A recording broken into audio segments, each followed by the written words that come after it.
코로나 팬데믹 비대면 시대를 뚫고 나가는 거룩한 저녁 묵상.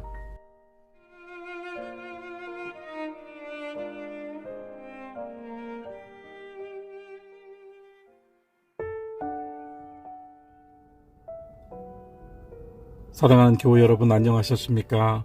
8월 3일 화요일 저녁입니다. 오늘 하루는 어떻게 보내셨는지요? 저는 주 안에서 쉼을 얻고 주의 말씀 안에서 이렇게 하루를 잘 보내고 또 여러분들과 함께 만나게 되었습니다. 오늘은 먼저 역대하서, 구약성경 역대하서 20장 5절부터 9절까지의 말씀을 봉독하겠습니다. 여호사밧이 여호와의 전 셋들 앞에서 유다와 예루살렘의 회중 가운데에 서서 이르되, 우리 조상들의 하나님 여호와여, 주는 하늘에서 하나님이 아니시니까 이방 사람들의 모든 나라를 다스리지 아니하시나이까? 주의 손에 권세와 능력이 있사오니 능히 주와 맞설 사람이 없나이다. 우리 하나님이시여, 전에 이 땅 주민을 주의 백성 이스라엘 앞에서 쫓아내시고 그 땅을 주께서 사랑하시는 아브라함의 자손에게 영원히 주지 아니하셨나이까? 그들이 이 땅에 살면서 주의 이름을 위하여 한 성소를 주를 위해 건축하고 이르기를, 만일 재앙이나 난리나 견책이나 전염병이나 기근이 우리에게 임하면 주의 이름이 이 성전에 있으니 우리가 이 성전 앞과 주 앞에 서서 이 환난 가운데에서 주께 부르짖은즉 들으시고 구원하시리라 하였나이다. 아멘. 여호사밧은 기도하는 가운데 옛적 조상들에게 주신 하나님의 약속의 말씀을 상기하며 그 말씀을 앞세워 하나님의 도우심을 구하고 있습니다. 이스라엘 백성을 위하여 주님께서 주신 좋은 땅에서 거주하며 그곳에 성전을 짓고 하나님의 이름을 찬양하고 또한 주의 이름을 높이는 가운데 있었지만, 여전히 사방으로부터 밀려오는 적들의 공격과 또 이스라엘 땅을 다시 차지하려고 하는 많은 계획들이 그 앞에 놓여 있었습니다. 풍전등화와 같은 위기 속에서 그가 할 수 있는 것은 하나님께 기도하는 것이었고, 그 기도 가운데 하나님의 약속의 말씀을 다시 한번 읊조리며 온 백성들 가운데에 서서 이와 같이 주의 말씀을 그들에게도 전하였습니다. 물론 이 말씀은 여호사밧의 기도의 형식을 취하고 있습니다만, 오늘 우리가 나누려고 하는 묵상의 주제는 찬양입니다. 기도는 아름답습니다. 기도는 믿음의 결과이고 또한 믿음의 표지입니다. 기도할 수 있다는 것은 우리가 믿고 있다는 것이며, 그 믿음 위에서 우리의 언어를 사용하고 또한 우리의 마음에서부터 우러나오는 진심의 언어로 하나님을 향하여 이야기하기 시작한다는 것입니다. 하지만 기도라고 하는 것은 늘 우리 안에서 나오는 소리이기 때문에 정제되지 않고, 또한 우리의 마음에 있는 많은 것들 가운데 혹여 하나님께서 원치 않으시는 것들도 우리의 입술을 통하여 나올 수 있습니다. 다시 말하지만 기도는 아름답고 귀하며 믿음의 표지, 그러나 그 기도 가운데에는 항상 내가 도사리고 있습니다. 한편 찬양은, 기도 중의 기도라고 할 수 있는 그 찬양은 더욱 하나님께서 기쁘게 받으실 만한 합당한 언어라는 것을 우리는 성경을 통해 배웁니다. 시편의 말씀에서 황소를 드리는 것보다 찬양의 제사를 드리는 것이 합당하며 주님께서 그것을 좋아하신다고 기록하고 있습니다.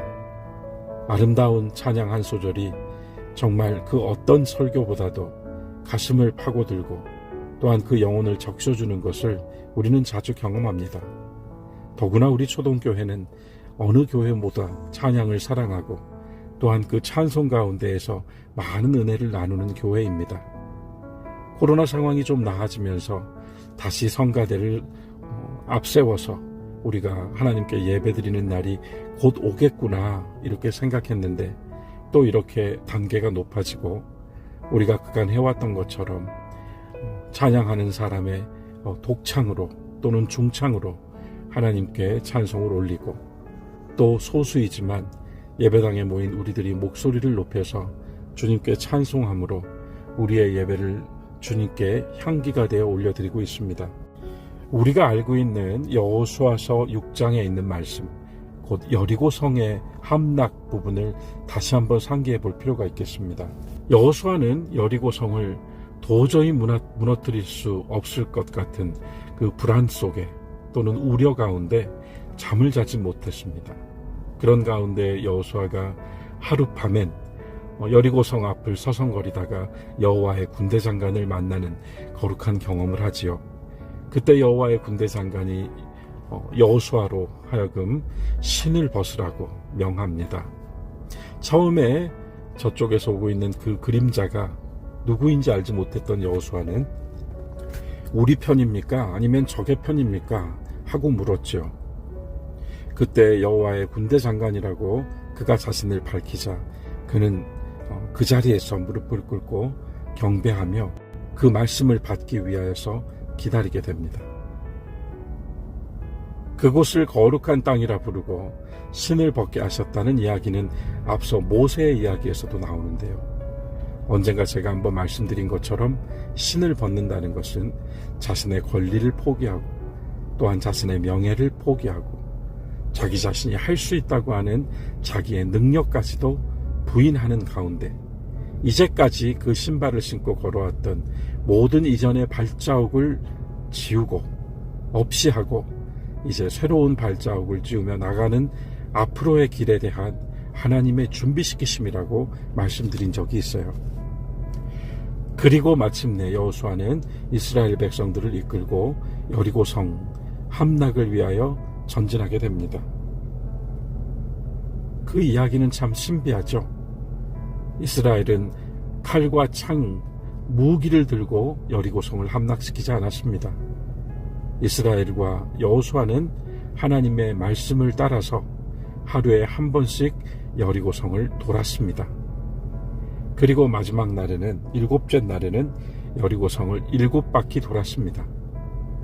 그 가운데에서 하나님은 여호수아에게 이런 명령을 주셨죠. 제사장들이 수량불 나팔을 길게 불 때에 너희가 그 나팔 소리를 들으면 백성이 크게 외쳐라. 그러면 성벽이 완전히 무너져 내릴 것이다. 그러니까 나팔 소리가 들리기 전까지는 조용히 성을 돌라고 명령하셨습니다. 마치 하나의 신호가 터져 나오듯 나팔 소리가 울릴 때 그때 큰 함성을 지르라고 하는 명령이었습니다. 그리고 말씀하신 대로 7번째 바퀴를 돌고 제사장들이 나팔을 불었을 때 비로소 백성들은 큰 소리로 외쳤고 여리고성은 무너져 내렸습니다. 이런 전쟁이 또 있을까 싶지요. 그런데 이 이야기에서 우리가 단지 여리고성이 무너졌다라고 하는 그 사건 자체에 주목합니다만 실은 그 속에서 이 나팔 소리와 백성들의 함성 소리에 대한 조금 더 깊은 묵상이 필요하지 않나 생각됩니다.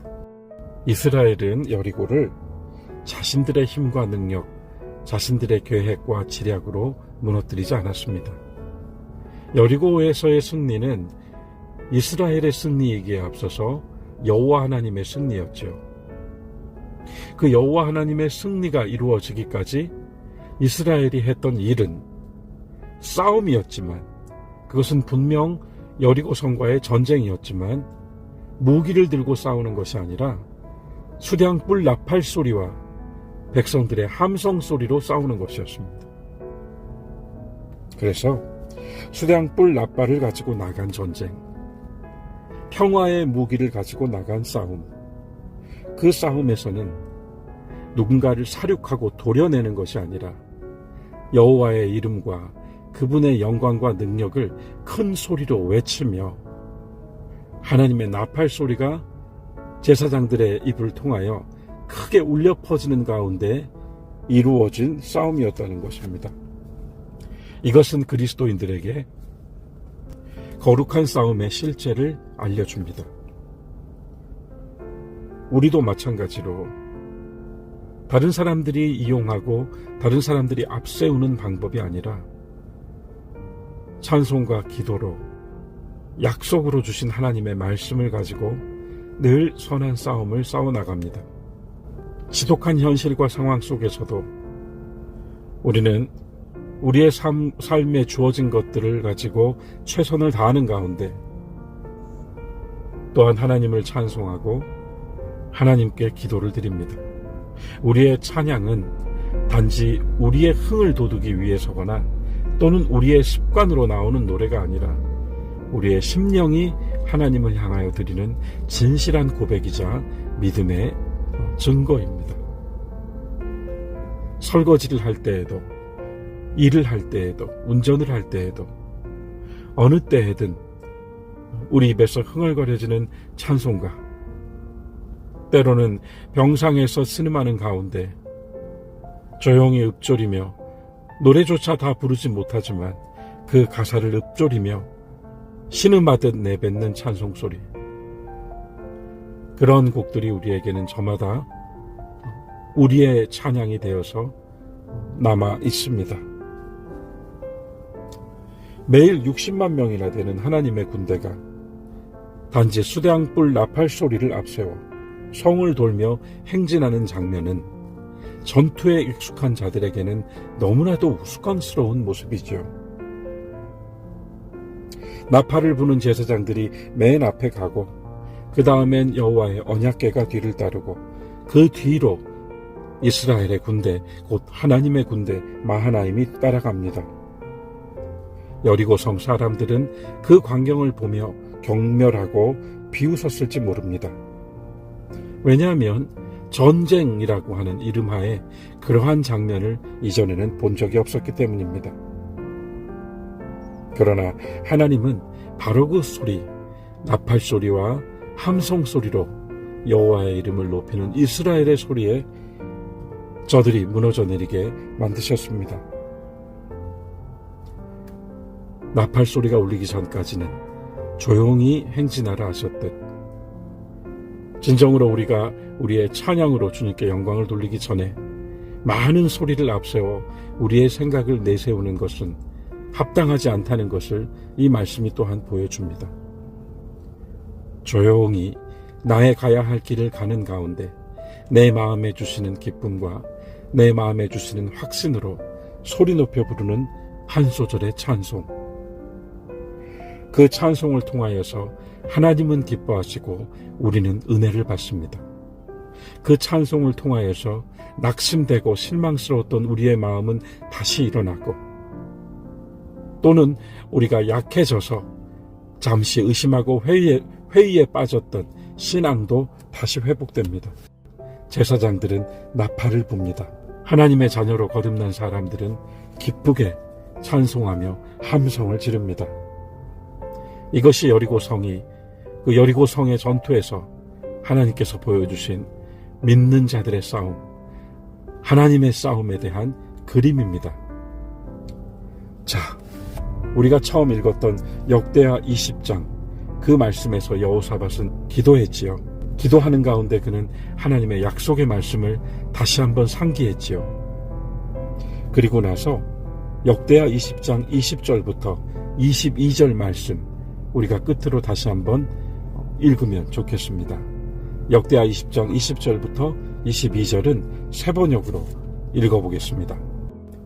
백성은 다음날 아침 일찍 일어나서 드고와 들로 나아갔다. 나갈 때에 여호사밧이 나서서 격려하였다. 유다와 예루살렘 주민은 내가 하는 말을 들어라. 주 우리의 하나님을 믿어야만 흔들리지 않는다. 그가 보내신 예언자들을 신뢰하여라. 우리는 반드시 이긴다. 여호사밧은 백성들과 의논한 다음에 노래하는 사람들을 뽑아 거룩한 예복을 입히고 군대 앞에서 행진하게 하였다.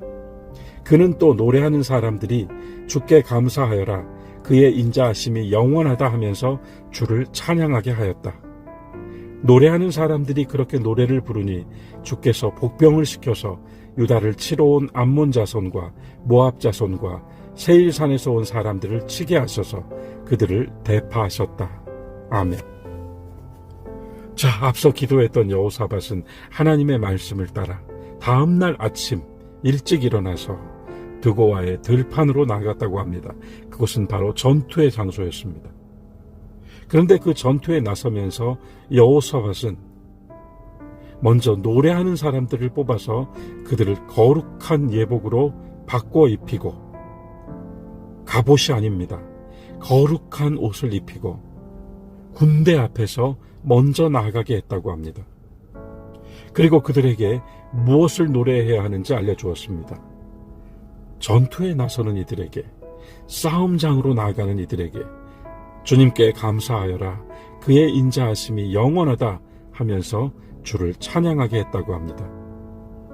그렇게 군대보다 더 먼저 찬송하는 사람들이 나가며 주의 이름을 노래할 때, 그 노래하는 사이에 주님께서 복병을 붙이셔서 이 전투에 적으로 대적하고 서 있었던 이들을 대파하셨다라고 본문은 말씀합니다. 그러면서 우리가 읽었던 20절에서 여호사밧이 온 백성에게 이렇게 말하죠. 여러분, 나의 말을 잘 들어주십시오. 우리는 우리 주 하나님을 믿어야만 흔들리지 않습니다. 그리고 그가 보내신 예언자들을 우리는 신뢰해야 합니다. 우리는 반드시 이깁니다. 이것이 성경이 우리에게 알려준 찬양의 능력입니다. 하나님께 힘써 노래하고 그분께 감사하며 또한 그분을 신뢰하는 가운데 그의 인자하심을 노래하는 사람들. 오늘 저녁은 이 말씀 묵상을 마치고 내가 나의 평생의 노래로 간직하고 있는 찬송을 조용히 부르며 하나님께 드리고, 그리고 주님 주시는 쉼을 청해보는 것은 어떨까요? 찬양의 힘, 고난 중에도 찬양은 흘러나오고 절망 가운데에서도 찬송의 가사가 떠오르며 앞이 보이지 않는 암흑 속에서도 노래하고 또 노래하는 사람들이 만날 수 있습니다. 한 절의 찬송이 얼마나 위대한 힘을 가지고 있는지, 찬양하는 사람을 앞세워 전장에 나가게 하시는 하나님의 뜻이 오늘 우리 가운데 다시 우리에게 주시는 말씀으로 찾아옵니다. 이 밤 우리는 감사로 찬양을 드리고 내일 우리는 자비하시고 인자하신 하나님을 찬송하며 하루를 시작하려고 합니다. 교회 여러분, 오늘 말씀이 우리 모두에게, 찬송하는 우리 모두에게 더 없는 기쁨과 확신이 되기를 바라는 마음입니다. 오늘 하루도 수고 많으셨습니다.